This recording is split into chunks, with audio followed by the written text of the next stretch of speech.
श्री ओम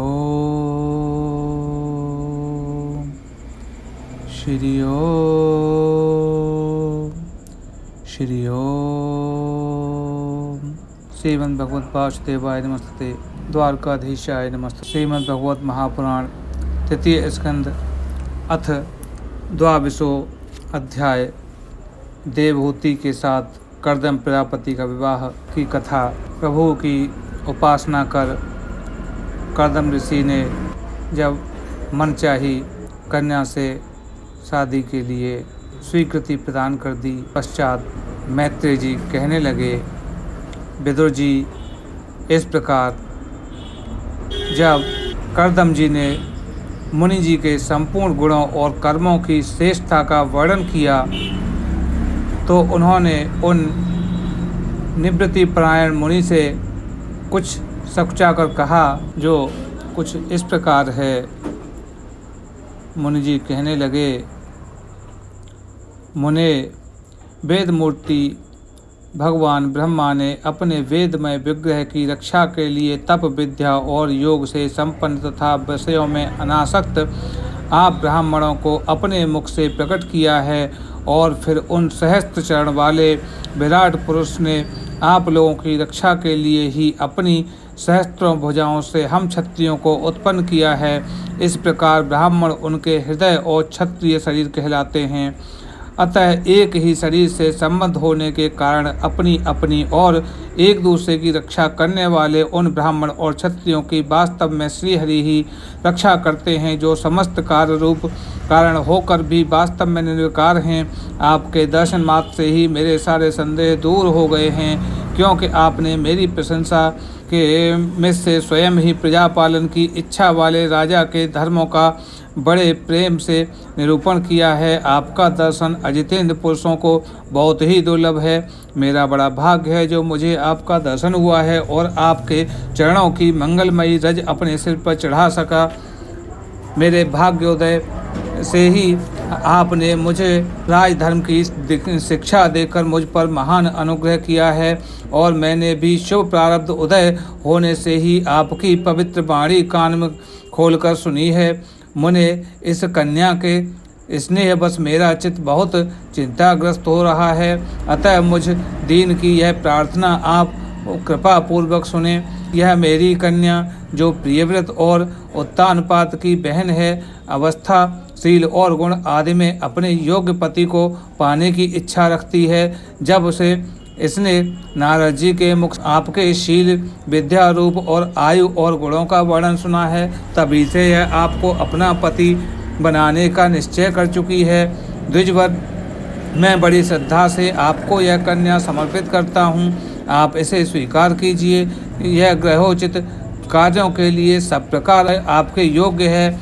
जो भोग स्वतः प्राप्त हो जाए उसकी अवहेलना करना विरक्त पुरुषों को भी उचित नहीं देता। फिर विषयासक्त की तो बात ही क्या है। जो पुरुष स्वयं प्राप्त हुए भोग का निरादर कर फिर किसी कृपण के आगे हाथ पसारता है, उसका बहुत फैला हुआ यश भी नष्ट हो जाता है और दूसरों के तिरस्कार से मानभंग भी हो जाता है। विद्वान, मैंने सुना है आप विवाह करने के लिए उद्यत हैं। आपका ब्रह्मचर्य एक सीमा तक है। आप नैष्ठिक ब्रह्मचारी तो हैं नहीं, इसलिए अब आप इस कन्या को स्वीकार कीजिए। मैं इसे आपको अर्पित करता हूँ। श्री कर्दम मुनि जी कहने लगे, ठीक है, मैं विवाह करना चाहता हूँ, और आपकी कन्या का अभी किसी के साथ वाग्दान नहीं हुआ है, इसलिए हम दोनों का ब्राह्म विधि से होना उचित हो ही होगा।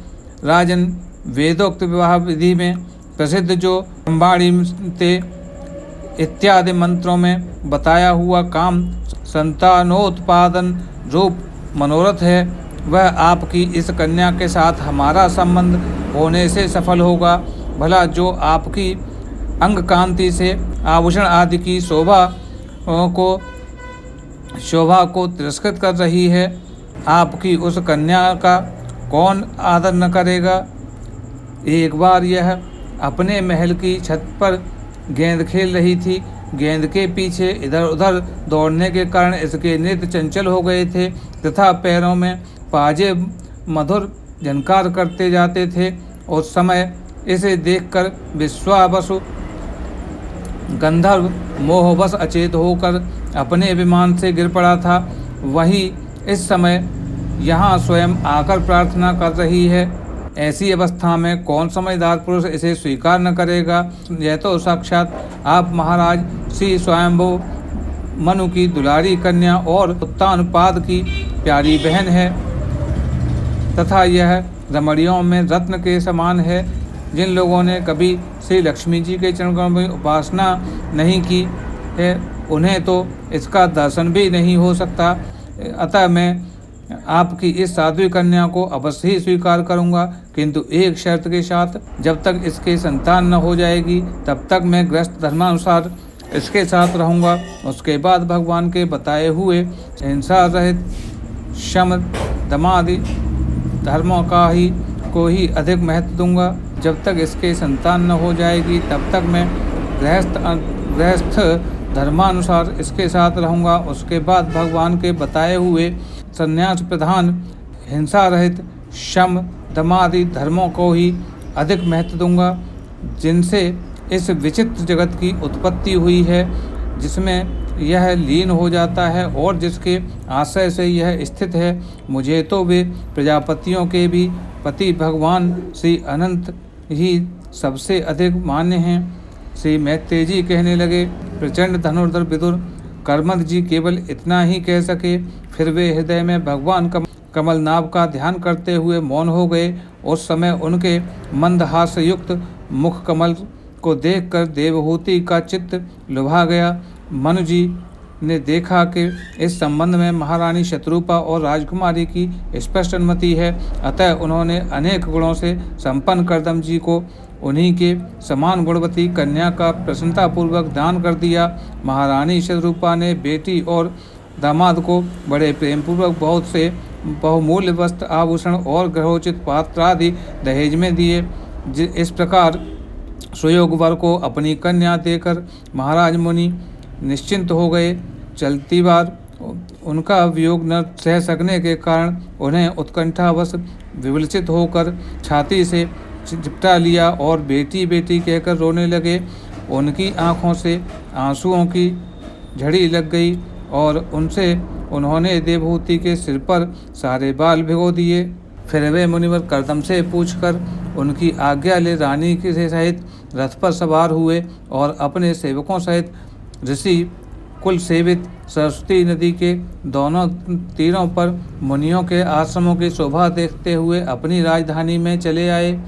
जब ब्रह्मावर्त की प्रजा को यह समाचार मिला कि उसके स्वामी आ रहे हैं, तब वह अत्यंत आनंदित होकर स्तुति गीत और बाजे गाजे के साथ आगवानी करने के लिए ब्रह्मवर्त की राजधानी से बाहर आई। सब प्रकार की संपदाओं से युक्त बहिष्मती नगरी मनुजी की राजधानी थी, जहाँ पृथ्वी को रसातल से ले आने के पश्चात भगवान के रोम झड़कर गिर गए थे।